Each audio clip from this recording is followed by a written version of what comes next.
So you started at 17, really got into it, and then you kept going and going and going and applying. At what point in the timeline did you link up with doing work with Image Comics? And what did that, I guess, process look like in regards to maybe applying, or did they reach out to you, or how did that go about? It's kind of cool how that happened. So like Kevin Gardner, who's the president of 12 Gauge Comics, he and I were on a couch doing exactly what you just said, right? Like we'd sit and go, well, this comic's written this way and it shouldn't be. And, if I was in charge of Marvel, I'd do this. Right. And then I can't remember which one of us said it, but one of us it's easy to sit here and talk. Like, how about one of us do?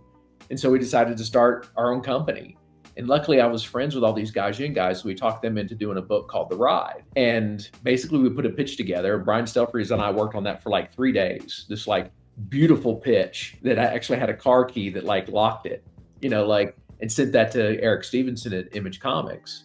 And he called and said, I want to do this book. And that's how it all started. And since then, I keep pitching stuff, and, Eric doesn't pick everything, but, he takes a lot of the stuff I pitched to him, and we just built that trust, it was just a cold pitch, dude. Just looked up the back then you couldn't do it on the internet. You actually had to send it. This was 2004.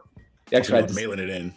Yeah, so we just blind drop it in the mailbox and see what happens. So in that process, would you already have these books written out kind of like completely that you pitched it, or was it more of you pitching in concept before you actually got started? Oh no, we knew it was going to be 2 issues, and we already had the 2 issues written out and already kind of started the art and everything on it because we wanted art to go along with the pitch. Right. So it feels to where, and I still follow this philosophy to this day. Like when I start a book, I'm going to do that book regardless, whether it's with Image or Boom or Dark Horse or Kickstarter or however that's going to happen, it's going to happen. So I think when you walk in with that mindset, like you're like, okay, well, who's first on the list? Well, it's Image. Okay, let's send them and see what happens.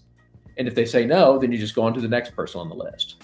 So there was never any debate in any of our minds that we were going to do this book. We just didn't know where it was going to happen.